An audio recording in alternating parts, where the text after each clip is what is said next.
5,000 सालों से जिन लोगों को समाज से दूर रखा गया, उनके सारे अधिकार छीन लिए गए, जिन पर 5,000 साल गुलामी लादी और जानवरों से भी अधिक बुरा बर्ताव जिन पर किया गया, आज उन लोगों को समाज में बराबरी का हक और अन्य लोगों के साथ चलने का मौका मिला, तो बाकी लोगों के पेट में दर्द क्यों हो रहा है?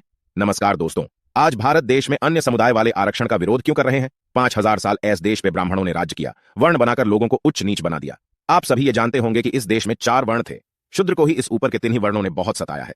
आज भारत में डॉक्टर अंबेडकर के कारण वर्ण मिट गए। 5,000 साल के इस षड्यंत्र को अकेले इंसान ने मिटा दिया, अपना सारा जीवन समर्पित कर सबको अधिकार और नया जीवन दिया। आरक्षण के द्वारा ही इन्हीं शूद्रों को ऊपर लाने का यह मार्ग उन्होंने दिया। तो आज अन्य समुदाय को यह क्यों खटक रहा है? उत्तर सुनिए तो जरा उनका। भारत एक लोकतांत्रिक देश है और लोकतंत्र में सबको समान अधिकार मिलने चाहिए, तो इन शूद्रों को विशेष आरक्षण क्यों? बड़े बेशर्म लोग हैं ये। 5,000 साल शूद्रों को इतना सताया है तुमने, वो कैसी तुम्हारी बराबरी कर सकेंगे? 5,000 सालों से 100% पूरा आरक्षण तुमने लिया, 100% सीटें तुमने ले ली। 5,000 साल शूद्रों को तुमने सभी चीजों से वंचित रखा। अब तुम्हारे साथ चलने के लिए उनको विशेष आरक्षण दिया गया तो क्या हुआ? बस 70 सालों में ही तुम्हें अड़चन होने लगी। 5,000 साल जिनको दबाया गया हो, उनको कम से कम 200-300 साल तक आरक्षण मिलना चाहिए। जब वो तुम लोगों की बराबरी में आ जाएंगे तो आरक्षण अपने आप ही खत्म हो जाएगा। लेकिन नहीं, शूद्र आगे बढ़े ये इन लोगों को नहीं चाहिए। बड़े जालिम लोग हैं ये। अरे भाई, जरा तुम लोगों को क्या तकलीफ है जो आरक्षण का विरोध करते हो? बात लोकतंत्र की करते हो और उन्हीं शूद्रों को दबाने की मंशा रखते हो। शर्म करो अभी तो कुछ। अपने आप को विश्वगुरु कहते हो, पत्थर को भगवान मानते हो, जानवरों में देवता खोजते हो और अपने ही लोगों को अछूत कहते हो। अतिथि देवो भव, ये कहावत है इस देश की। अरे भाई, अपने लोगों के साथ जानवरों से भी बदतर सुलूक करते हो और बातें ऊंची करते हो। बड़े बेशर्म लोग हैं ये। ब्राह्मणों ने बहुत चालबाजी से इस देश का विनाश किया गया और यही मूर्ख लोग खुद को देशभक्त कहते हैं। ये बड़ी हैरानी की बात मालूम होती है। आज इस देश का प्रत्येक इंसान डॉक्टर अंबेडकर के कारण आबाद है, खासकर निचला वर्ग।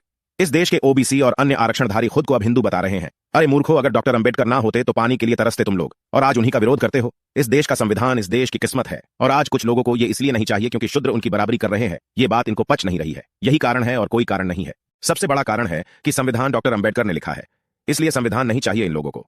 यही सच्चाई है इस देश की और आज ये लोग हिंदू राष्ट्र की बात कर रहे हैं। अरे मूर्खो, बुद्ध को मिटाने के बाद ये देश हिंदू राष्ट्र ही था। क्या हुआ? जो आया उनके तुम गुलाम हुए, सब देश लूट लिया गया और तुम गुलाम हुए। क्या कारण था? यही धर्म तुम्हारा। पगले ही देश मधारे हालत में था, अब कुछ आगे बढ़ा है तो प्रगति कर लो। फिर तुम लोग उसी दिशा में जा रहे हो। आरक्षण का विरोध मत करो, उन्हें भी आगे लाओ और साथ मिलकर देश को आगे लेके जाओ। किसी को धर्म का ठेका लेने की जरूरत नहीं है। किसी को कोई जरूरत नहीं हिंदू होने या मुसलमान होने की, इंसान होना पर्याप्त है।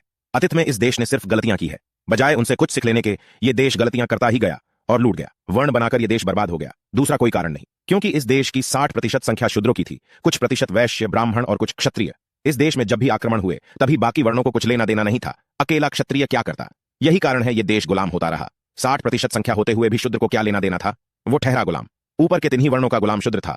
अब गुलाम तो गुलाम होता है, ये राज करे या बाहर वाले राज करे, उसे तो गुलाम ही रहना था। इस कारण अकेले क्षत्रियों पर देश की पूरी जिम्मेदारियां पड़ी।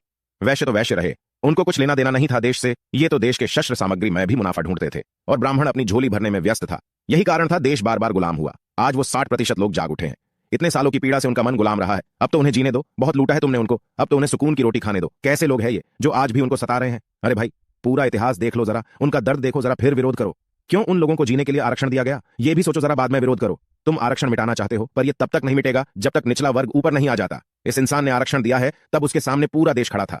सारे लोग मिलकर भी उस इंसान को हरा नहीं सके और आज तुम लोग उस इंसान के बनाए विधान को मिटाना चाहते हो। भाई, इंसानों को इंसानों जैसा जीने दो, तुम भी जीवो और उन्हें भी जीने दो।